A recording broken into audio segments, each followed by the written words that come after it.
नमस्कार दोस्तों, स्वागत है आपका डेली करंट अफेयर्स की सीरीज में। आज हम लोग 24 और 25 अगस्त 2019 के टॉप 10 करंट अफेयर्स यानी कुल 20 करंट अफेयर्स इस वीडियो में देखेंगे, जो बहुत ही इंपॉर्टेंट है आपकी आने वाली परीक्षाओं के लिए। तो चलिए स्टार्ट करते हैं।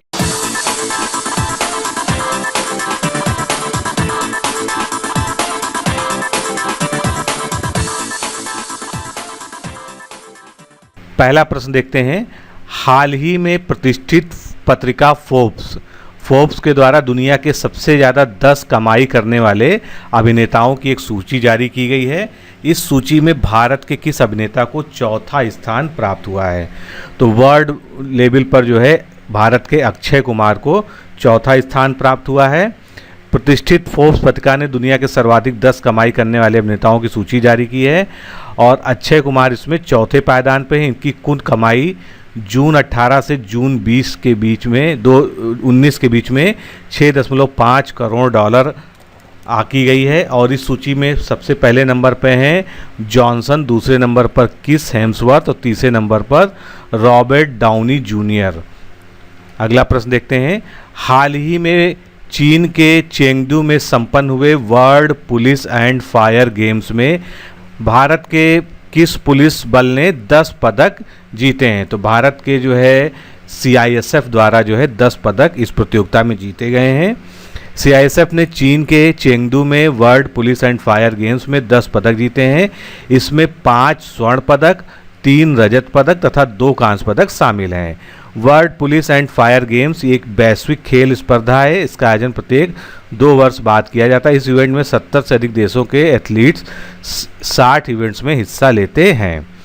हाल ही में किस मंत्रालय द्वारा state rooftop solar activation index यानी सरल, जिसको इंग्लिश में सरल कहा गया, जारी किया है?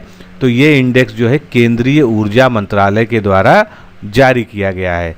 केंद्रीय ऊर्जा मंत्री RK सिंह ने रूफटॉप और सौर ऊर्जा क्षमता के लिए सरल नामक एक रैंकिंग जारी की है।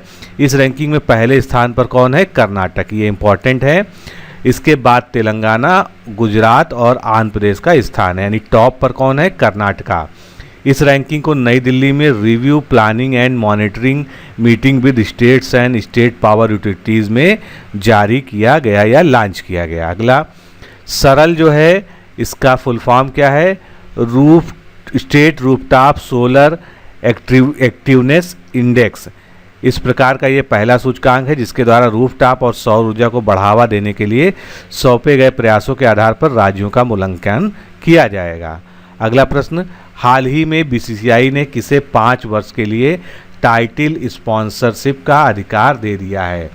तो BCCI के द्वारा टाइटल स्पॉन्सरशिप का अधिकार जो है पेटीएम को दिया गया है। भारतीय क्रिकेट कंट्रोल बोर्ड ने भारतीय क्रिकेट टीम के सभी मैच जो भारत में खेले जाएंगे उनके स्पॉन्सरशिप का अधिकार पेटीएम को प्रदान किया है। इसके लिए पेटीएम 326.80 करोड़ रुपए का भुगतान करेगा। हाल ही में किसे गृह सचिव नियुक्त किया गया है? तो गृह सचिव नियुक्त किया गया है अजय कुमार भल्ला को। 1984 बैच के असम मेघालय कैडर के IAS अफसर अजय कुमार भल्ला को केंद्रीय गृह मंत्रालय में गृह सचिव नियुक्त किया गया है और ये राजीव गौबा का स्थान लेंगे। राजीव गौबा को अभी मैंने लास्ट वीडियो में बताया था कि राजीव गौबा को कैबिनेट सचिव नियुक्त किया गया है। हाल ही में किसे रक्षा सचिव नियुक्त किया गया है? रक्षा सचिव नियुक्त किया गया है अजय कुमार को। प्रधानमंत्री नरेंद्र मोदी की अध्यक्षता में कैबिनेट नियुक्ति समिति की बैठक में अजय कुमार को रक्षा सचिव नियुक्त किया गया है। ये वर्तमान में रक्षा उत्पादन विभाग में सचिव के रूप में कार्यरत हैं। हाल ही में रक्षा उत्पादन सचिव किसे नियुक्त किया गया है?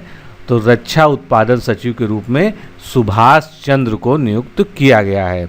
ये 1986 बैच के कर्नाटक कैडर के IAS अफसर हैं। इन्हें रक्षा उत्पादन सचिव के रूप में अजय कुमार का स्थान लेंगे।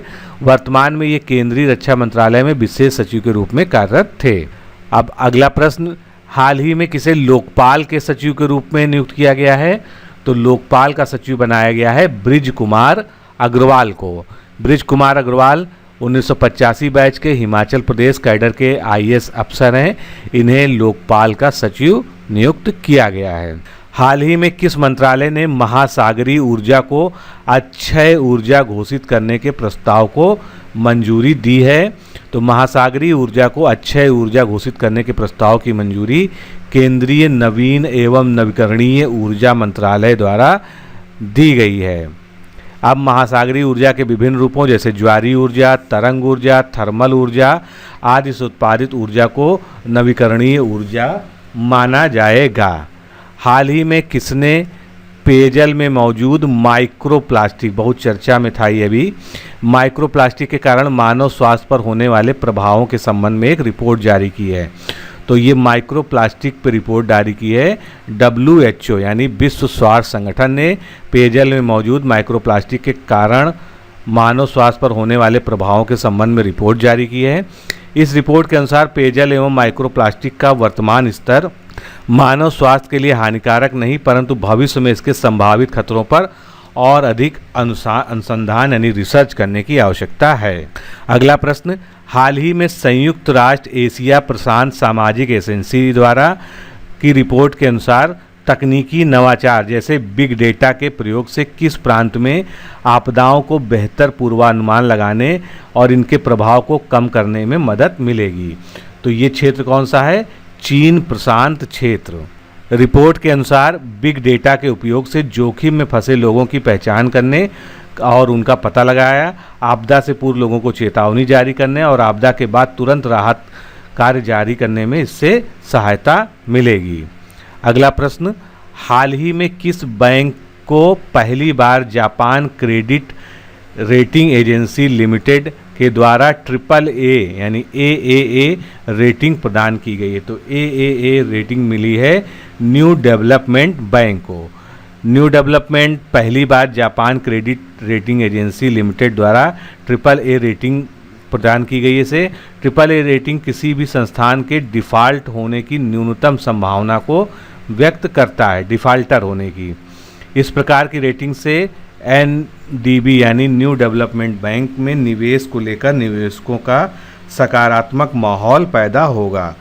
NDB वर्तमान में 5 ब्रिक्स देशों में 37 परियोजनाएं संचालित कर रहा है। हाल ही में national institute for space research के आंकड़ों के मुताबिक जनवरी 2019 से अब तक ब्राज़ील के अमेजॉन वनों में कितनी बार वनाग्नि लग चुकी है, यानी वहाँ जंगल में आग लग चुकी है? तो ये संख्या कितनी है?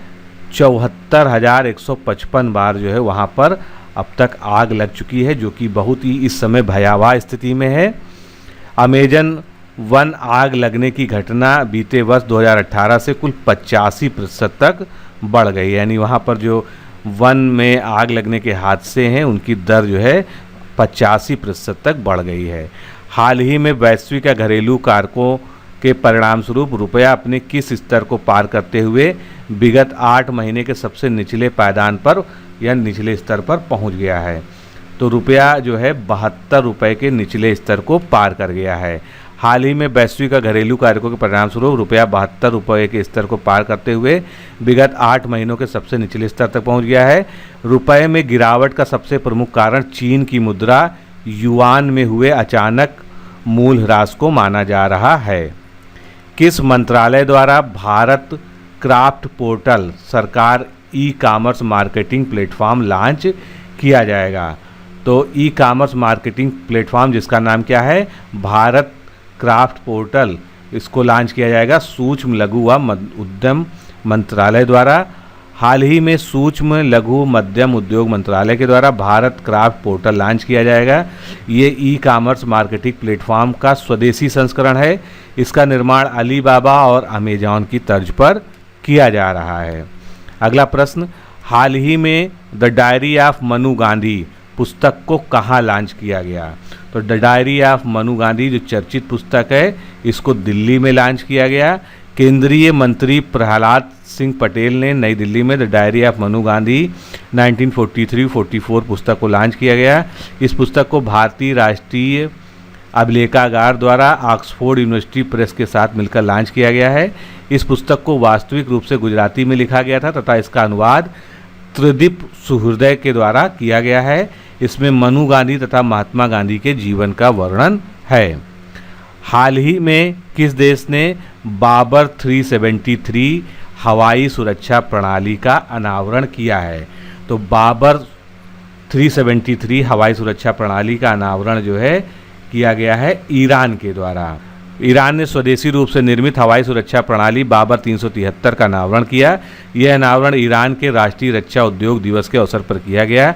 ईरान के राष्ट्रपति ने बाबर 373 को देश के मिसाइल रक्षा नेटवर्क में शामिल करने का आदेश दिया है।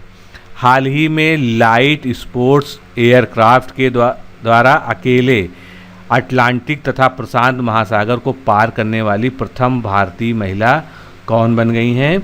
तो ये पहली महिला बन गई हैं आरोही पंडित। आरोही पंडित इस लाइट स्पोर्ट्स एयरक्राफ्ट के द्वारा अकेले अटलांटिक और प्रशांत महासागर को पार करने वाली प्रथम महिला बन गई हैं। आरोही पंडित 23 वर्षीय कॉमर्शियल पायलट हैं और वे महाराष्ट्र के मुंबई से बिलोंग करती हैं। हाल ही में किस पूर्व वित्त मंत्री का निधन हो गया? तो अभी ये तो रिसेंट की खबर है, अरुण जेटली जी का निधन हो गया, जो पूर्व वित्त मंत्री थे। भारतीय जनता पार्टी के सबसे प्रभावशाली नेताओं में से एक अरुण जेटली का निधन हो गया। ये काफ़ी समय से अस्वस्थ चल रहे थे। ये 26 मई 2014 से 30 मई 2019 के बीच वित्त मंत्री रहे और ये राजनीति के अतिरिक्त सर्वोच्च न्यायालय के वरिष्ठ अधिवक्ता भी रहे तथा बहुत सारे पदों में सरकार में काम किया इन्होंने। हाल ही में राष्ट्रीय स्वास्थ्य मिशन द्वारा जारी मासिक रैंकिंग में किस राज्य की मुख्यमंत्री निःशुल्क दवा योजना को 16 राज्यों में प्रथम स्थान प्राप्त हुआ है? तो ये निःशुल्क दवा योजना जिसको प्रथम स्थान प्राप्त हुआ है वो है राजस्थान सरकार की। राष्ट्रीय स्वास्थ्य मिशन द्वारा जारी मासिक रैंकिंग में राजस्थान सरकार की मुख्यमंत्री निःशुल्क दवा योजना को 16 राज्यों में प्रथम स्थान प्राप्त हुआ है। ये योजना 2 अक्टूबर 2011 को राजस्थान के तत्कालीन मुख्यमंत्री अशोक गहलोत के द्वारा शुरू की गई थी। इस योजना के 2 घटक हैं, निःशुल्क दवाइयाँ उपलब्ध कराना और निःशुल्क परीक्षण को सुनिश्चित करना। दोस्तों, इस तरह से हम लोगों ने पिछले 2 दिनों का यानी 24 और 25 तारीख का जो मोस्ट इम्पॉर्टेंट 20 करंट अफेयर्स था उसको देखा। आगे सीरीज को कंटिन्यू करेंगे, फॉलो करते रहिए। नमस्कार, धन्यवाद।